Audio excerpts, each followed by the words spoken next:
Okay, start करते हैं। एक छोटा सा चैप्टर है हमारा स्टेक होल्डर्स का, जिसका ब्रीफली आइडिया मैंने आपको जो है इंट्रोडक्टरी लेक्चर्स में भी दिया था, जब हमने जो है स्टेक होल्डर्स, शेयर होल्डर्स और उसका डिफरेंस वगैरह के बारे में बात कर रहे थे। आज जो है उस पर एक छोटा सा चैप्टर है। इंशाल्लाह इसको आज ख़त्म करने की कोशिश करते हैं। ये इसका कंटेंट है। चार मेजर चीज़ें इसमें इन्होंने डिस्कस की हुई हैं।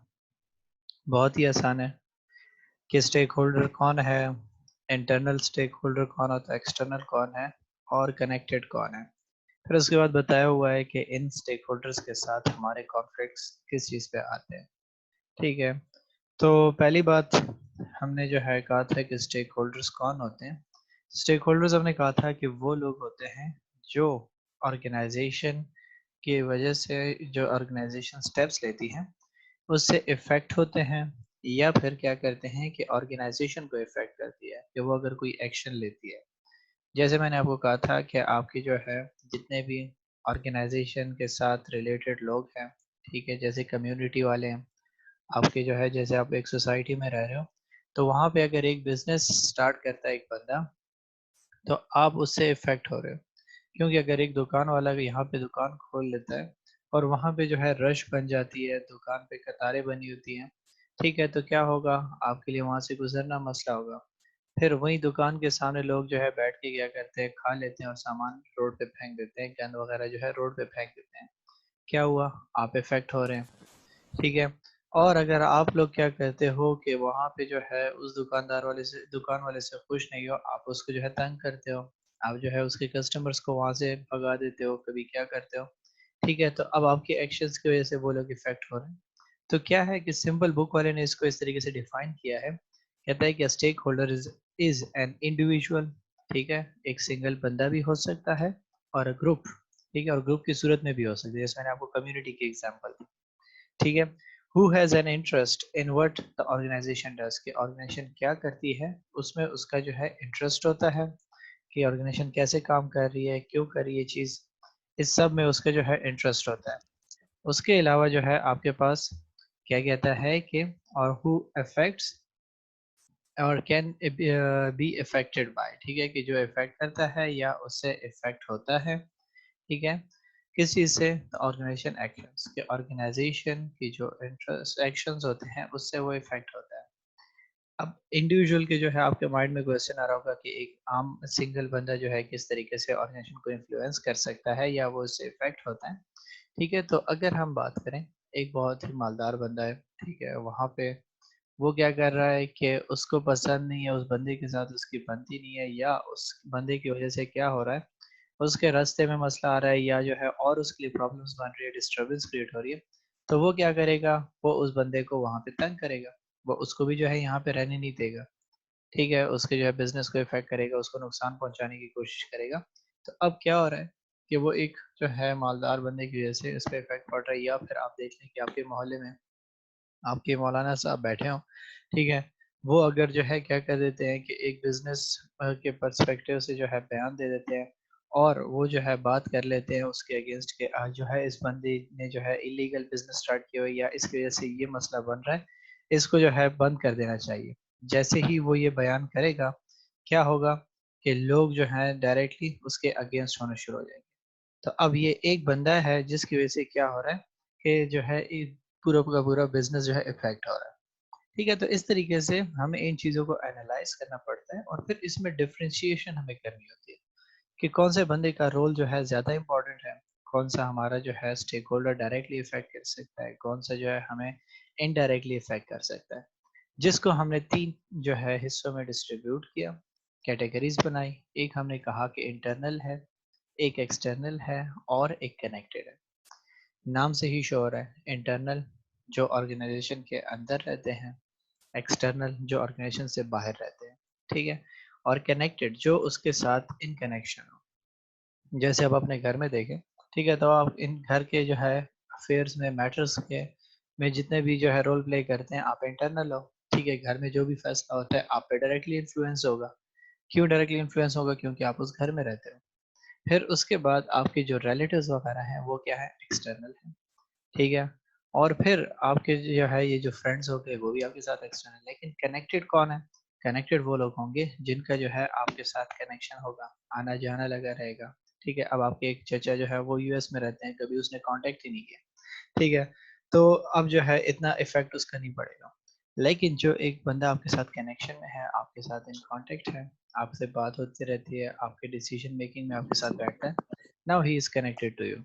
तो ये जो है इसकी 3 कैटेगरीज है। बहुत शॉर्टली इन्होंने जो एक्सप्लेन किया हुआ इसी चीज़ को, जैसे मैंने आपको जो है डिस्कस कर दिया। इसी तरीके से इन्होंने पहले कहा कि इंटरनल कौन होगा, कहते हैं कि these are any stakeholders that are within the organisation itself, their objectives are likely to have a strong influence of on how it is run। कि उसका इंटरेस्ट जो है बहुत ही ज़्यादा होगा इसमें, ठीक हो गया, और उसका जो ऑब्जेक्टिव क्या होगा वो ये होगा कि उस पे जो है बहुत ज़्यादा असर पड़ेगा। क्यों असर पड़ेगा? क्योंकि घर में जो भी डिसीजन होता है डायरेक्टली आप उससे इफेक्ट होते हैं। आपके घर वाले कह देते हैं कि जी कल से जो है कोई घर से बाहर नहीं जाएगा, अब आप डायरेक्टली इन्फ्लुएंस हो रहे हो। आपके अब्बू कह देते हैं कि कल से जो है आपकी पॉकेट मनी सबकी कम कर दी जाएगी, आप जो है डायरेक्टली इफेक्ट हो गए। तो क्या है, आप ऑर्गेनाइजेशन के अंदर रह रहे हो, तो जो भी डिसीजन लिया जाएगा आप पे जो है पहले पहले इफेक्ट पड़ेगा और बहुत ही स्ट्रांग इफेक्ट होगा, जिसमें कंपनी के जो है एम्प्लॉयज आ जाते हैं या और मैनेजर्स और डायरेक्टर्स आ जाते हैं। एम्प्लॉय कैसे देखें तो इन्होंने जो है नीड और एक्सपेक्टेशन लिखी हुई है कि आपके जो है एम्प्लॉय की जो नीड होती है या उसकी क्या एक्सपेक्टेशंस होती है। तो वो ही बेचारा ये एक्सपेक्ट करता है कि वो वहाँ पे काम कर रहा है तो उसको जो है एक अच्छा वर्किंग कंडीशन मिलेगा, जॉब सिक्योरिटी मिलेगी और उसको जो पे है वो अच्छी मिलेगी। ठीक है, जैसे इन्होंने कहा हुआ है कि if workers will be given are to be given more responsibility they will expect increased pay। कि अगर वो जो है एक्सपेक्ट करते हैं या उसको जो है ज़्यादा काम दिया जाता है तो वो ये एक्सपेक्ट करता है कि काम ज़्यादा लेने के बदले में उसको पे भी ज़्यादा किया जाएगा। दूसरी बात जो हमने कहा, कहता है कि मैनेजर्स और डायरेक्टर्स, तो मैनेजर मैनेज करता है ऑर्गेनाइजेशन को। ठीक है, तो अब उसके जो स्टेक होल्डर्स वगैरह होंगे वो शेयर होल्डर्स जो होंगे वो अगर कोई डिसीजन ले लेते हैं या मैनेजर्स की जो है जब हायर करते हैं तो वो जो है कुछ एक्सपेक्टेशंस के साथ वो बंदा जो है उस ऑर्गेनाइजेशन में आता है कि उसको जो है पे टाइम अच्छी खासी मिलेगी, उसकी भी जॉब सिक्योरिटी होगी, उसके पास अथॉरिटी होगी, ठीक हो गया, और एक अच्छे स्टेटस होगा उसका सोसाइटी में। जिसकी इन्होंने एग्जांपल दी है, कहता है कि if growth is going to occur the managers will want increase profits leading to increase bonus. ठीक है, कहता है कि अगर ऑर्गेनाइजेशन जो है स्प्रेड हो रही है, अच्छा काम कर रही है, अच्छे रिजल्ट्स आ रहे हैं, तो अब वो बंदा जो है एक्सपेक्ट करेगा कि कंपनी की जो है प्रॉफिट्स बढ़ रहे हैं, तो जाहिर सी बात है कि मैनेजर की भी जो है तनख्वाह या उसको बोनस मिलेगा या उसको रिवॉर्ड मिलेगा, क्योंकि वो जो है ऑर्गेनाइजेशन के लिए अच्छा काम कर रहा है तो उसकी जो है ग्रोथ हो रही है। फिर उसके बाद आ जाता है कनेक्टेड स्टेक होल्डर्स। ठीक है, इंटरनल और कनेक्टेड जो है वो उसका डायरेक्ट इन्फ्लुएंस ऑलमोस्ट होता है उसमें। एक्सटर्नल जो है वो बाहर है तो उसका कम इन्फ्लुएंस होता है, तो इसलिए उन्होंने डायरेक्टली जो है कनेक्टेड का जिक्र किया हुआ है कि connected stake holders either invest in or having dealings with the firm. कि कनेक्टेड वो लोग होते हैं जो उस ऑर्गेनाइजेशन में या जो है उनकी इन्वेस्टमेंट होती है या वो किसी तरीके से उस बिजनेस के साथ क्या कर रहे हैं, डीलिंग्स कर रहे होते हैं, ट्रांजेक्शन्स कर रहे होते हैं, जिसमें क्या जाता है, share holders, customers, suppliers, finance provider. ठीक है, तो अब आपके माइंड में क्वेश्चन आ रहा होगा कि सर स्टेक होल्डर और शेयर होल्डर तो हमने कहा था कि अलग अलग चीजें होते हैं। हाँ, अलग हैं, लेकिन क्या है कि उसका भी जो है ना हिस्सा होता है, ठीक है, उसका भी कोई ना कोई इंटरेस्ट होता है। ठीक है, तो स्टेक होल्डर्स कौन होते हैं? वो लोग होते हैं जिनका जो है इंटरेस्ट होता है बिजनेस में। तो इसका जो है ये कनेक्टेड है उसके साथ क्योंकि इसने उसमें पैसे लगाए हुए हैं। तो अब ये क्या है कि as a kind of stakeholder है। तो स्टेक होल्डर के अंदर ये भी आ जाता है कि इनका जो है सबसे पहले इसलिए इन्होंने शेयर होल्डर का रखा हुआ है कि वो क्या करता है कि एक्सपेक्ट करता है कि कंपनी में उसने इन्वेस्टमेंट की है तो कंपनी जो है ग्रो करेगी, उसके इनकम इंक्रीज होंगे, जिसके बदले में उसको ज़्यादा डिविडेंड मिलेगा। ठीक है, कि कंपनी क्या करती है, अच्छी पॉलिसीज बनाती है, अच्छे जो है डायरेक्टर्स जो उसके बैठे हुए हैं वो अच्छी पॉलिसी बना रहे हैं, मैनेज कर रहे हैं पूरे प्रॉपर तरीके से तमाम की तमाम एक्टिविटीज को, जिससे कंपनी क्या कर रही है, ग्रो कर रही है, बढ़ रही है। जब कंपनी ग्रो करेगी, बढ़ेगी, तो जाहिर सी बात है प्रॉफिट्स इंक्रीज होंगे। प्रॉफिट्स इंक्रीज होंगे तो प्रॉफिट के दो हिस्से करेंगे। एक जो है क्या हो जाएगा, रिटेन अर्निंग, कि जो अपने पास रखेगी कंपनी फ्यूचर में ज़रूरत के लिए, और जो दूसरा हिस्सा होगा वो जो है डिविडेंड की सूरत में देंगे शेयर होल्डर्स को जिन्होंने इन्वेस्ट किया हुआ है, तो उनको प्रॉफिट मिल जाए। ठीक है, तो वो इस चीज के लिए जो है इफेक्ट लेता है, क्योंकि वो जो है ऑर्गेनाइजेशन में इन्वेस्टमेंट की है। दूसरा कस्टमर, जाहिर सी बात है कस्टमर प्रोडक्ट खरीदता है, पैसे देता है, तो जब वो पैसे दे रहा है तो उसकी एक्सपेक्टेशन होती है कंपनी से। क्या एक्सपेक्टेशन होगी कि कंपनी जो पैसे उससे ले रही है वो उसको जो है अच्छी क्वालिटी दे, ठीक है, एक अच्छा प्रोडक्ट उसको प्रोवाइड करे, उसकी नीड्स को सेटिस्फाई करे। Third, suppliers. सप्लायर्स कौन लोग होते हैं? वो लोग होते हैं जो कंपनी को रॉ मटेरियल प्रोवाइड करते हैं। ठीक है, रॉ मटेरियल मींस कि कंपनी की जो प्रोडक्शन हो रही है उसके लिए वो क्या करते हैं कि वो चीज़ें प्रोवाइड करते हैं जिससे प्रोडक्ट बनता है। ठीक है, जैसे कि आप क्या करते हैं कि फर्नीचर बनाते हैं, तो फर्नीचर का सप्लायर कौन होगा? फॉरेस्ट में वो बंदा होगा जो उनको वुड्स प्रोवाइड कर रहा है। तो अब वो जो वुड्स उसको प्रोवाइड कर रहा है वो बेचारा क्या एक्सपेक्ट करता है कि उसको पेमेंट्स जल्दी हों। अगर उसको पेमेंट्स जल्दी नहीं होंगी तो आपके साथ कॉन्ट्रैक्ट खत्म कर देगा, क्योंकि वो भी इसलिए तो नहीं बैठा हुआ कि फ्री चलाएगा अपनी ऑर्गेनाइजेशन को या जो है वो बिजनेस को, या जो है वो लॉन्ग टर्म के लिए बैठा रहेगा कि जी उसको पेमेंट्स मिलेंगे। वो जल्दी पेमेंट्स चाहता है, जितना उसको क्विकली पेमेंट्स मिलते ही रहेंगे उतना ही वो आपके साथ जो है डीलिंग्स अच्छी रखेगा, आपको टाइमली वो चीज़ प्रोवाइड करेगा। जितना आप उसको जो है डिलेज लेकर आओगे उतना ही उसकी ट्रांजैक्शंस आपके साथ कम होती जाएंगी। और फोर्थ, फाइनेंस सप्लायर्स, कि वो लोग जो क्या करते हैं, कहता है कि ability to repay the finance including interest security of investment. ठीक है, कहता है कि जैसे अब बैंक्स हो गए, फाइनेंशियल इंस्टीट्यूशंस हो गए, वहां से जब आप क्या करते हो कर्जा वगैरह लेते हो, तो वो भी कुछ एक्सपेक्टेशंस रखते हैं। कौन सी? बैंक एक्सपेक्टेशन रखता है कि उसको पैसों के बदले में आप इंटरेस्ट पे करोगे, टाइमली पे करोगे। ठीक है, और उसकी जो इन्वेस्टमेंट है वो से अगर आप जो है एक बंदे से इन्वेस्टमेंट की सूरत में पैसे लिए हुए हैं तो आप उसकी इन्वेस्टमेंट को सेफ रखोगे। जैसे कहता है कि the firm's ability to generate cash, कि फर्म के अंदर एबिलिटी होनी चाहिए कि वो जो है कैश जनरेट करें, वो इस तरीके से बिजनेस करें कि वो जो है प्रॉफिट्स कमाए, प्रॉफिट्स कमाने से ही क्या होगा, आपके पास कैश आएंगे। अगर आपके पास कैश नहीं आ सका तो फिर आप जो है लोगों को पे कैसे करोगे? तो इसलिए कहता है कि फाइनेंस प्रोवाइडर भी जो है इसका हिस्सा हो जाता है। तो ये जो है आपके पास चार कनेक्टेड जो है स्टेक होल्डर्स आ जाते हैं। थर्ड वन, लास्ट वन इसमें, external stakeholders. External stakeholder हमने कहा कि these stakeholders tend to not have a direct link to the organization but can influence or be influenced by its activities, कि ये लोग आपकी company के साथ डायरेक्टली उसका कोई कनेक्शन नहीं होता, लेकिन इन ये जो है क्या करते हैं कि ये इन्फ्लुएंस होते हैं आपकी एक्टिविटीज की वजह से, या आप इनको जो है इन्फ्लुएंस करते हो। ठीक है, और कहते हैं कि as with connected stake holders they will have a diverse objective for the organisation to take off. ठीक है, और इनके जो है जो ऑब्जेक्टिव्स होते हैं वो बहुत ही डाइवर्स होते हैं। जैसे कि आप देख लेते हैं कौन लोग हैं आपके पास। जैसे आपके पास कम्युनिटी एट लार्ज, अब आपके जो है आसपास जितने भी लोग रह रहे हैं, ठीक है, वो उनका भी इंटरेस्ट होता है। ठीक है, वो कहते हैं कि जी हमारे लिए जो है जो कंपनी काम कर रही है उसको चाहिए कि वो आउटलेट भी यहाँ पे बनाए। अगर आप उससे शहर से बाहर आउटलेट बना देते तो उनके लिए प्रॉब्लम होगी, वो कैसे आएंगे जाएंगे। लेट से आप क्या करते हैं, इंडस्ट्रियल स्टेट में जो है एक बड़ी कंपनी बैठी है, वो प्रोडक्शन कर रही है और वो जो है अपना प्रोडक्ट तैयार करके आपके लिए जो है मर्दान में सेल आउट कर रहा है या 4 सदर रोड पे सेल आउट कर रहा है, तो हर बंदे के लिए प्रॉब्लम होगी कि यार इसकी इंडस्ट्री यहाँ पे है और वो वहाँ पे उसको सेल आउट कर रहा है, कौन आएगा जाएगा। ठीक है, तो अब इसकी वजह से क्या हो जाएगा कि उनका जो है वो इंटरेस्ट उसमें खत्म हो जाएगा, जब वो वहाँ पे नहीं जाएंगे तो क्या होगा कि जो है उसकी सेल नहीं होगी। इसलिए ने कहा कि the general public can be stake holder specially if their lives are affected by an organisation decision. जैसे ने कहा कि local resident attitude towards out of town shopping centres, के out of town shopping centres अगर बना दिए जाएं तो क्या होगा कि उनकी कंपनी की डिसीजन की वजह से उस पर इफेक्ट पड़ रहा है।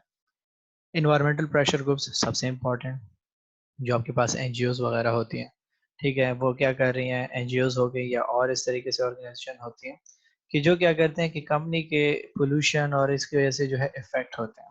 जैसे वेस्टेज है, कंपनी क्या करती है प्रोडक्ट बना रही है और उसकी वजह से जो है इंडस्ट्री चलने की वजह से काफ़ी धुआं वगैरह निकल रहा है। तो अब उसकी वजह से क्या हो रहा है कि लोगों को भी जो है बुरा असर पड़ रहा है। जैसे यहाँ पे इंडस्ट्रियल स्टेट है पेशावर में, हैदराबाद के पास, कि वहाँ पे जितना भी धुआं होता है यहाँ हैदराबाद में सारा के सारा फैला होता है, लोग जो है उससे हार्म हो रहे हैं।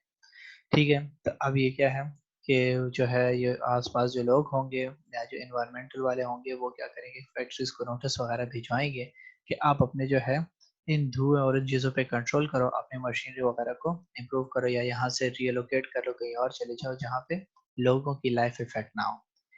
फिर आ जाता है थर्ड, गवर्नमेंट। गवर्नमेंट को देखें तो गवर्नमेंट का तो बहुत ही रोल है उसमें। ठीक है, गवर्नमेंट क्या करती है, कानून वगैरह बनाती है, टैक्सेस वगैरह लगाती है।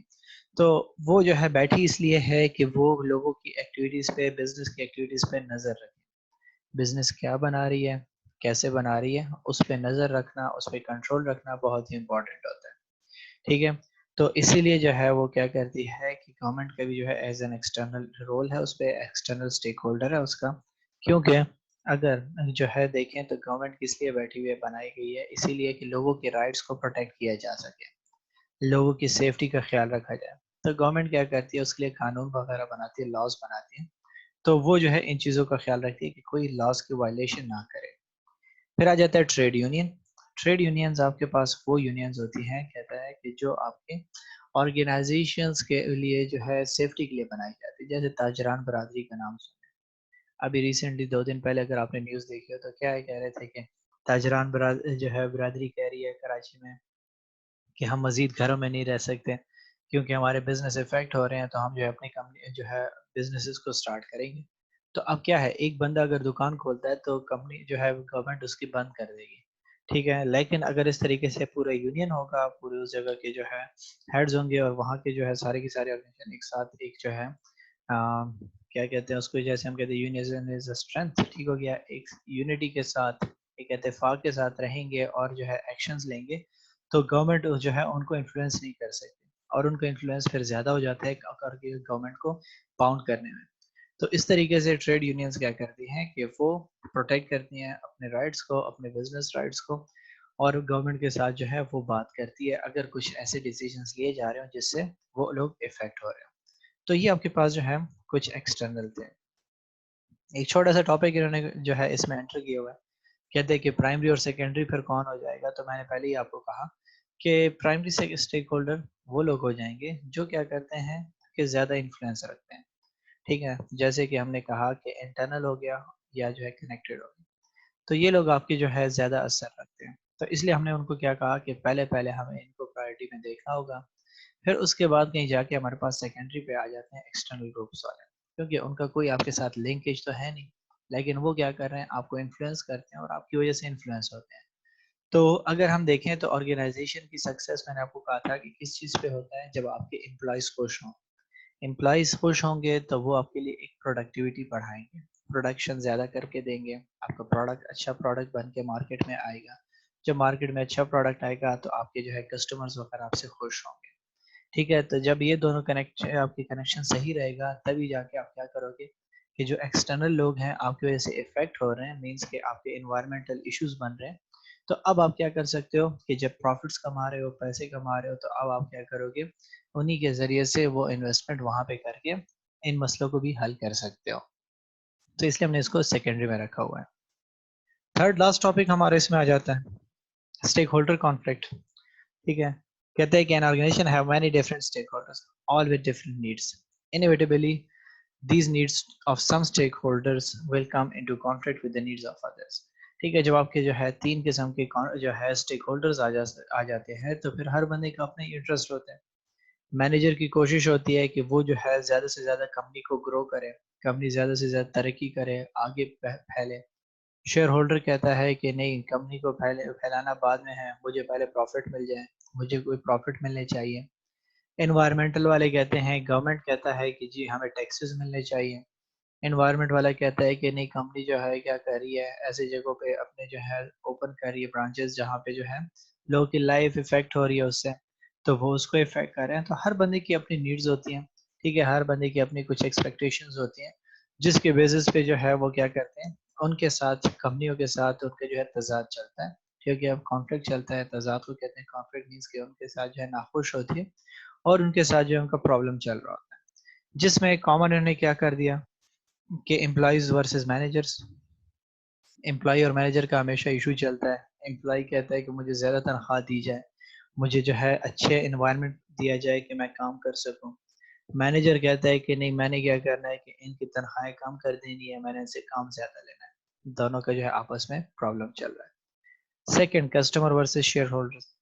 कस्टमर चाहता है कि उनको जो है अच्छा प्रोडक्ट मिले, क्वालिटी प्रोडक्ट मिले, जबकि शेयर होल्डर कहता है कि इनकी प्रोडक्ट की क्वालिटी को कम करके प्रॉफिट ज्यादा कमाओ। जैसे हमारे मुल्क में देखें कि जो है लो से लो क्वालिटी प्रोडक्ट जो है फ्रॉड करके उनको चीजें बेचो, लेकिन हमारा मुनाफा ज्यादा होना चाहिए। जैसे आपके स्कूलिंग सिस्टम है कि बच्चे कुछ भी ना सीखें, हमें प्रॉफिट आना चाहिए। बच्चे जो है पूरे मैट्रिक तक पहुंच जाए, उनको एबीसी ना आती हो, लेकिन हमारी किताबें खरीदे, हमारा यूनिफॉर्म खरीदे। ठीक है, तो क्या है, दोनों के दरमियान कॉन्फ्लिक्ट है। Third, general public versus share holders. ठीक है, आम आवाम जो है, जैसे मैंने आपको कहा कि जो आपकी कम्युनिटी और उसमें लोग रहते हैं, उनका भी जो इंटरेस्ट है, तो वो भी शेयर होल्डर के साथ इफेक्ट में जाते हैं कि वो लोग क्या कर रहे हैं कि जो है कंपनीज को बाउंड कर रहे हैं कि वो जो है धुआं यहाँ पे ना छोड़े, वेस्टेजेस ना यहाँ पे फेंका करें, ताकि बीमारियां ना फैलें। जबकि शेयर होल्डर्स कहता है कि मुझे अपना प्रॉफिट कमाना है, मैं लोगों पे क्यों इन्वेस्ट करूं, मैं अपने प्रॉफिट के साथ कंसर्न रखूं, मेरे प्रॉफिट इंक्रीज होने चाहिए, बाकी मेरा कोई इनके साथ हेडेक नहीं है कि लोग जो है इफेक्ट हो रहे हैं या क्या हो रहा है। फोर्थ पे इन्होंने रखा हुआ है मैनेजर्स वर्सेस शेयर होल्डर्स। ठीक है, जिसको हम जो है, अगर आप फाइनेंस की जुबान में देखोगे, एजेंसी प्रॉब्लम भी कहा जाता है। ठीक है, कि मैनेजर्स चाहते हैं कि कंपनी ग्रो करे, उसका नाम बने मैनेजर का कि जी इस कंपनी के मैनेजर ने कंपनी को इतनी तरक्की दे दी, वो उस कोशिश में लगा होता है। जबकि शेयर होल्डर चाहता है कि कंपनी में जो है वो जो है मैनेजर सिर्फ उनको प्रॉफिट्स अर्न करके दे, मैनेजर उसकी बात को माने, जैसे वो कहेगा वैसे ही चले। तो इस किस्म के जो है कॉन्फ्लिक्ट्स आपके पास चलते हैं। तो अब आपने इसका अंदाजा कैसे लगाना होगा कि कॉन्फ्लिक्ट जो है, कॉन्फ्लिक्ट आपके लिए इम्पोर्टेंट है, कौन सा कॉन्फ्लिक्ट आपके लिए नहीं इम्पोर्टेंट। तो उसके लिए हम क्या करते हैं, मेंडेलोस पावर इंटरेस्ट मैट्रिक्स बनाते हैं, जो आपको आइडेंटिफाई करके बताता है कि किसके इंटरेस्ट को हमें ज़्यादा फोकस करना होगा, किसके साथ कॉन्फ्लिक्ट को जो है हमें जल्दी कम करना होगा, और किसके कॉन्फ्लिक्ट को जो है हम क्या करेंगे, इतना जो है इम्पोर्टेंस नहीं देंगे क्योंकि वो हमें इतना इफेक्ट नहीं कर रहा। तो हमें इन चीज़ों की प्रायोरिटी भी तो जो है इनकी करनी पड़ेगी कि किस पे ज़्यादा फोकस करें, किस पे ना करें, हमारे एक्शंस कैसे हों कैसे ना हों। तो उसके लिए हमें जो है ये मेंडलेस जो है पावर मैट्रिक्स, इंटरेस्ट मैट्रिक्स बनाए जाते हैं, जिसके अगर हम देखें तो ये मैट्रिक्स समझना बड़ा आसान होता है। स्टूडेंट के लिए प्रॉब्लम होती है कि ये किस तरीके से चलता है सिस्टम। तो हम क्या करते हैं बेसिकली, सबसे इम्पोर्टेंट बात देखें तो यहाँ पे ऊपर पे हम जो है क्या कर लेते हैं, इंटरेस्ट का जिक्र कर लेते हैं। ठीक है, कि ये जो है दोनों चीज़ें इसमें आ जाती है, लो इंटरेस्ट, ठीक है, हाई इंटरेस्ट, ये इस तरीके से चलता है। जबकि लेवल ऑफ पावर को हम क्या करते हैं, लेफ्ट साइड पे हमने रख दिया। ठीक है, तो मैट्रिक स्ट्रक्चर में भी हमारा ऐसे था कि हमने भी जो है तब भी इसी तरीके से बनाए थे कि दो चीज़ें हो गई। ऊपर अगर हम देखें तो आपके पास लेवल ऑफ इंटरेस्ट अगर लो होगा तो क्या होगा, अगर लेवल ऑफ इंटरेस्ट ज़्यादा होगा तो क्या होगा। लेवल ऑफ पावर को देखें तो वहाँ पे भी हमने दो उसके जो है पॉइंट्स बनाए कि लेवल ऑफ पावर ज़्यादा होगा तो क्या होगा, लेवल ऑफ पावर कम होगी तो क्या होगा। तो अब हम देखें तो लेवल ऑफ पावर को अगर हम देखें तो लो हो जब, ठीक है, और आपके पास यहाँ पे लेवल ऑफ इंटरेस्ट भी कम हो, तो इस कॉम्बिनेशन में देखें तो हमें क्या करना पड़ेगा, अपनी एफर्ट्स को कम रखनी होगी। क्योंकि एक बंदा, उसको जो है पावर नहीं है, आपको इतना इफेक्ट नहीं कर सकता, और ना ही वो कंपनी में इतना इंटरेस्ट रखता है आपके। ठीक है, तो फिर आपको क्या जरूरत है कि आप उस पर जो है फोकस करो, आप उस पर इतना फोकस ही मत करो। जैसे एक कस्टमर है, ठीक है, वो आपका प्रोडक्ट कभी खरीदता ही नहीं है, वो जो है वहाँ उस एरिया में रहता ही नहीं है जहाँ पे आप पोल्यूट कर रहे हो। ठीक है, तो उसका तो इंटरेस्ट ही कम है, उसके पास पावर ही कम है। ठीक है, तो वो जो है क्या कर सकता है, आपको इफेक्ट नहीं कर सकता, आपको जो है इतनी उसके लिए एफर्ट्स की जरूरत नहीं पड़ती। फिर इसके बाद जो है हम जो है क्या करते हैं, हम इस चीज को लेते हैं, हम कहते हैं कि अगर एक बंदे का इंटरेस्ट हाई हो और उसके पास पावर जो है वो क्या है, कम हो, ये इस तरीके से हमारे पास देखते हैं हम कॉम्बिनेशन को। ठीक है, कि उसके पास पावर जो है ज्यादा कम है और उसका इंटरेस्ट जो है कंपनी में ज्यादा है, तो हमें उसको इन्फॉर्मेशन देनी होगी। ठीक है, क्योंकि उसके नहीं तो आपकी कंपनी को तो इफेक्ट नहीं कर सकता, लेकिन उसकी इंटरेस्ट है कि वो कंपनी के बारे में जाने, आप उसका प्रोडक्ट को यूटिलाइज करें। तो आप उसको क्या करो, इन्फॉर्म रखो, उनको इन्फॉर्मेशन दो कि कंपनी की क्या पॉलिसीज होंगी, कैसे कंपनी ग्रो कर रही है, कंपनी आगे जाके क्या करने वाली है, तो उसको वेल इन्फॉर्म रखो। इस तरीके से ये एक सिचुएशन हो जाती है। फिर हम करते हैं लेवल ऑफ इंटरेस्ट वही लो, ठीक है, वो आ जाएगा यहाँ पे, और फिर आपके पास जो है जो पावर आ जाएगा वो हाई हो जाएगा, इस तरीके से। तो हम कहते हैं कि जब आपके पास जो है पावर जब ज़्यादा होगा और आपका इंटरेस्ट कम होगा, तो बस उसको सेटिस्फाइड रखो।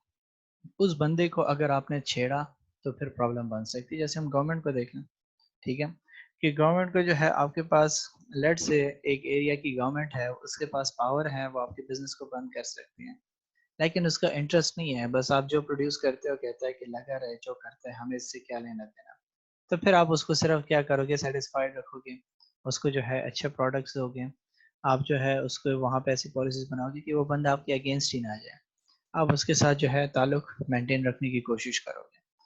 अगर एक बंदा क्या करता है कि उसका जो है पावर भी बहुत ज़्यादा है, ठीक है, और एक जो है उसका इंटरेस्ट भी उसमें बहुत ज़्यादा है, तो तब क्या सिचुएशन होगी?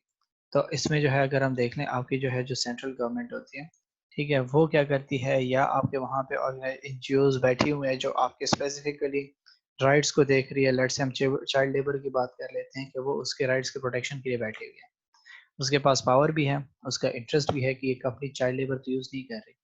तो अब वो आपके लिए जो है क्या है, की प्लेयर है, और आपने सबसे पहले उस पे फोकस करना होगा कि मैं इस मसले को कैसे डील करूं कि ये मसला ख़त्म हो जाए और मेरे लिए प्रॉब्लम ना बने। तो हम क्या करते हैं कि इस तरीके से इनको प्रायोरिटी पे डिवाइड कर देते हैं। फिर हमारे लिए जो सबसे इम्पोर्टेंट होता है, हम उस मसले को हल करेंगे, उस कॉन्फ्लिक्ट को, फिर बाद में दूसरे को लेकर आएंगे, फिर तीसरे को। तो ये जो आपके पास है, इसको हम क्वाड्रेंट्स कहते हैं। ये जो बॉक्सेस हैं, ये वेरी करती हैं, ये एक जैसे नहीं रहती, कभी कोई आपके इंपॉर्टेंस में आ जाएगा, कभी दूसरा आ जाएगा, कभी तीसरा चेंज होता रहता है। तो हमने उसी के अकॉर्डिंगली सबको मैनेज करना होता है। तो कहता है कि हम जो है क्या करेंगे, जैसे हम देख लेते हैं कि लाइफ में हमारे जो है हज़ार मसले होते हैं, लेकिन हम उस मसले की वजह से ज़्यादा टेंस होते हैं जो हमारे लाइफ में सबसे ज़्यादा इफ़ेक्ट रखती है, जिसकी वजह से हम काफ़ी परेशान होते हैं। तो हम उस मसले को पहले हल करते हैं, फिर उसके बाद बाकी चीज़ों के बारे में सोचते हैं। सेम एज़ इट इज़ कि यहाँ पे जो है आप क्या करोगे, आपके लिए सबसे प्रॉब्लमैटिक होंगी, उसको पहले सॉल्व करोगे, फिर जो बाद में मसले आते हैं आपके लिए, आप उनको सॉल्व करते रहोगे। तो ये आपके पास क्या था कि ये आपने जो है इसको बनाया हमने, ठीक है, डिज़ाइन आपको मैंने समझा दिया। अब कहते हैं कि इस मैट्रिक्स में कुछ इश्यूज़ आ जाते हैं हमारे पास, ठीक है, कि हम जो है किस तरीके से इन चीज़ों को मैनेज करेंगे, तो वो मैंने आपको पहले से एक्सप्लेन कर दिया कि आपके पास जो है ये चीज़ें चेंज होती रहती हैं, टाइम टू टाइम जो है वेरी करती रहती हैं। हमें मैट्रिक्स को रिवाइज़ करना पड़ेगा, हम एक दफ़ा मैट्रिक्स बना के जो है सैटिस्फाइड नहीं होंगे कि हम कह दें कि जी ये बस एक दफ़ा बन गया, ऐसे मसला हमने सॉल्व कर ली, या जो है ये मेरी प्रायोरिटी में पड़ा हुआ है तो ये सारी ज़िंदगी जो है प्रायोरिटी में रहेगा, ऐसा नहीं है। चेंज होता रहता है, इंटरेस्ट किसी का चेंज होगा, कोई पावर ग्रुप आपके पास चेंज होता रहेगा। तो आप क्या करोगे, उनकी पोज़ीशंस को चेंज करते रहोगे। और ये पावर लोगों के पास कहाँ से आती है? तो 3 जगहों से आती है। पहला हायरार्की, ठीक है? कि उनके पास जो है ऑर्गेनाइज़ेशन में वो किस तरीके से डिस्ट्रीब्यूशन हुई है। उन लोग जो है वो पावर के वाइज़ कैसे बैठे हैं। गवर्नमेंट हो गया, फिर उसके बाद जो है स इस गवर्नमेंट से हट के फिर जो है आपके पास और जो है यूनियंस आ जाती हैं, यूनियन से हट के फिर इंडिविजुअल ग्रुप्स आ जाते हैं। तो इस तरीके से जो है जो हायरार्की बनाई जाती है, स्ट्रक्चर बनाए जाते हैं, उसके अकॉर्डिंगली पावर आ जाती है, ठीक है? सेकंड, इन्फ्लुएंस, के जो है लीडरशिप क्वालिटीज़ कैसी हैं, ठीक है, उनका लीडर कैसा है, उनको लीड करने वाला कौन है, उसका कितना इफ़ेक्ट है। एक पावरफुल बंदा है जिसकी काफ़ी अप्रोच है, कॉन्टैक्ट्स हैं, वो आपको जो इफ़ेक्ट करता है, तो फिर तो आप जो है उसके आगे नहीं ठहर सकते। थर्ड कहते हैं कंट्रोल ऑफ एनवायरनमेंट, ठीक है, कि जो एनवायरनमेंट को कंट्रोल करने वाला बंदा है, ठीक है, वो किस तरीके से इन चीज़ों को देखता है, और वो जो है क्या करता है कि वो अनसर्टेन सिचुएशंस को कैसे कंट्रोल करता है, ठीक है। तो ये 3 चीज़ें क्या करती हैं कि उनको जो है पावर देती है कि आपकी ऑर्गेनाइजेशन को वो इफ़ेक्ट करते हैं। अगर वो जो है एक स्ट्रक्चर में ऊपर बैठा हुआ है, ठीक है, जैसे शेयर होल्डर हो गया तो उसके पास पावर बहुत ज़्यादा है, ठीक है, क्योंकि वो ऊपर बैठा हुआ है। डायरेक्टर है, उसके पास सेकंड अथॉरिटी है, ठीक है, तो उसका इफ़ेक्ट ज़्यादा होगा। इन्फ्लुएंस, ठीक हो गया कि अगर वो जो है लीडरशिप उसकी स्ट्रॉन्ग है और वो जो है पूरी ऑर्गेनाइजेशन के स्ट्रक्चर को चेंज कर दिया, जैसे हमने कहा था कि जैसे लीडर होगा ऑर्गेनाइजेशन वैसे ही चलेगी, तो वो बात आ सकती है, ठीक है। और फिर अगर हम कह देते हैं कि आपके पास जो है नॉलेज है, आपकी जिनके साथ कॉन्ट्रैक्ट है, या जिनका इन्फ्लुएंस आपके जो है एनवायरनमेंट से आ रहा है, एक्सटर्नल एनवायरनमेंट से आ सकता है, तो वो भी आपको इफ़ेक्ट करती है। लास्ट में इन्होंने कहा, एक बात हमेशा याद रखें, ठीक है, कि जो है it should be noted that in reality managers need to consider the needs of as many stakeholders as possible. This means that nearly every decision become a compromise. For example, a business will have to earn a satisfactory return for its stakeholders whilst paying reasonable wages. कहता है कि जो भी decision manager लेगा उसको तमाम के तमाम स्टेक होल्डर्स को जहन में रखना होगा, किसी को वो इग्नोर नहीं कर सकता। अब जो है, अब जब ये इस चीज को देखेगा तो हम इसको सिंपली कहता है कि कॉम्प्रोमाइज, कि वो हर चीज में कॉम्प्रोमाइज करेगा। वो ऐसा डिसीजन लेगा कि जो है जो सबकी बेहतरी के लिए हो, वो सिर्फ अपने नहीं सोचेगा। जैसे ने कहा कि अगर वो चाहता है कि उसका बिजनेस ग्रो करे, उसके प्रॉफिट जो है ज्यादा अर्न हो, ठीक है, और वो आराम से उसकी ऑर्गेनाइजेशन चले, तो उसके लिए उसको क्या करना पड़ेगा? जाहिर सी बात है, अपने मजदूरों को सही तनख्वाह देगा। जब वो मजदूरों को सही तनख्वाह देगा तो एम्प्लॉय सही काम करेंगे। जब सही काम होगा तो उनकी जो है प्रॉफिट्स इंक्रीज होंगे। तो ये हमारा चैप्टर था छोटा सा, जिसमें जो है हमने इन चीज़ों को देखा।